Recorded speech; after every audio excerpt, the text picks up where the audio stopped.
Salam sejahtera, salam UiTM di hatiku, salam dari bumi ke Nyalang. Nama saya Batrisya Subangkiriu dari Universiti Teknologi Mara Cawangan Sarawak, Kampus Samarahan. Warga Dewan, jauh di mata namun dekat di hati. Begitulah perumpamaan yang sesuai untuk saya ungkapkan pada hari ini kerana kemunculan wabak COVID-19 memaksa kita semua untuk berada di lokasi masing-masing.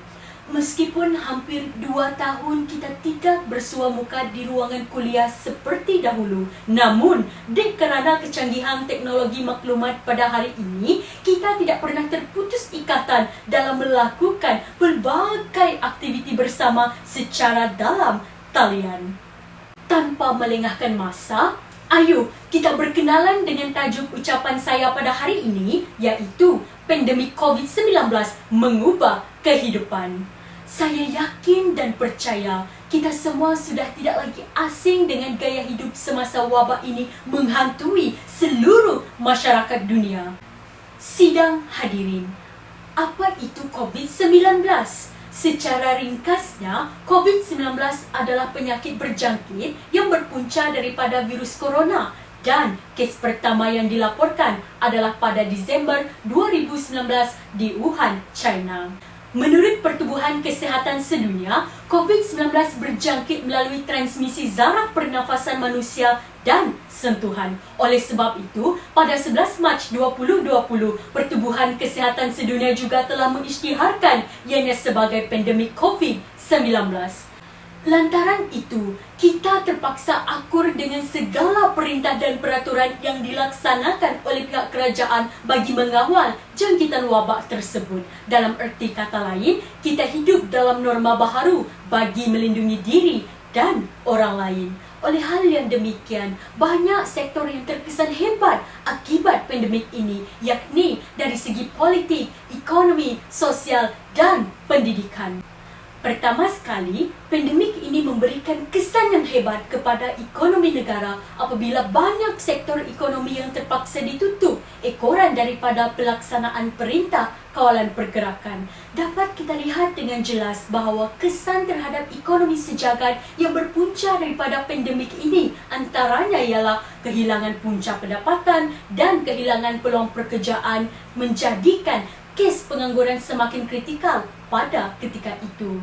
Perkara ini turut disokong oleh Jabatan Perangkaan Malaysia pada tahun 2020, iaitu kadar pengangguran di negara diunjurkan dalam lingkungan 3.5% sehingga 5.5% berikutan impak penularan pandemik COVID-19. Jika kita fikirkan sejenak betapa kejamnya wabak ini sehingga ada golongan yang kurang bernasib baik terpaksa kais pagi makan pagi, kais petang belum tentu dapat menikmati hidangan hadirin sekalian. Namun begitu, tidak dinafikan pihak kerajaan juga amat prihatin dalam mengatasi masalah ini sehingga menyalurkan pelbagai bantuan kepada rakyat yang terjejas. Yang kedua, apakah norma baharu yang mengubah kehidupan kita dari aspek sosial? Setiap lapisan masyarakat hendaklah mengikuti standard operasi prosedur SOP yang digariskan oleh kerajaan Malaysia. Misalnya, yang paling kerap kita perlu praktikan adalah menggunakan pelitup muka ketika berada di tempat awam serta mengamalkan penjarakan fizikal hadirin sekalian. Amalan ini sudah cukup sinonim dengan kehidupan masyarakat. Oleh sebab itu, masyarakat tidak dapat berinteraksi secara bersemuka dan tidak dapat mengaktifkan diri dalam persekitaran yang sesak secara normal seperti dahulu kala.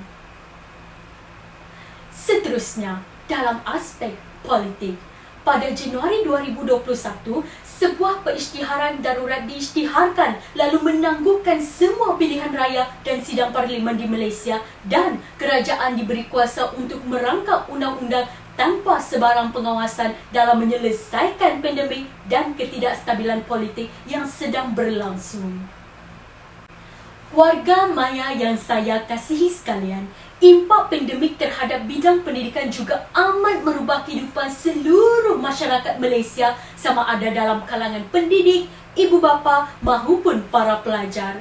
Pertama sekali, Kementerian Pendidikan mengumumkan pelaksanaan pengajaran dan pembelajaran di rumah PDPR bagi para pelajar agar tidak ketinggalan dalam menuntut ilmu. Begitu juga dengan para pelajar universiti. Pembelajaran terbuka dan jarak jauh yang diarahkan oleh Kementerian Pengajian Tinggi juga dilaksanakan sudah hampir 2 tahun. Hadirin sekalian, banyak cabaran yang terpaksa dihadapi untuk menjadikan kaedah ini lebih efektif. Misalnya, dari segi ruang belajar yang kurang kondusif, masalah capaian internet, masalah kekurangan peranti, dan banyak lagi. Akhir sekali, ingin saya tegaskan semula bahawa impak-impak sebegini ekoran daripada COVID-19 telah mengubah banyak gaya hidup kita. Kita menjadi lebih kuat dalam menempani cabaran dunia. Malah, kita juga menjadi lebih menghargai setiap masa, berjimat cermat serta berdisiplin secara tidak langsung.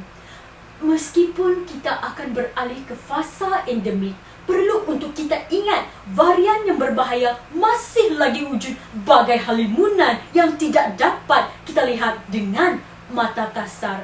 Akhir kata, sebagai sebuah keluarga Malaysia, kita jaga kita demi negara tercinta.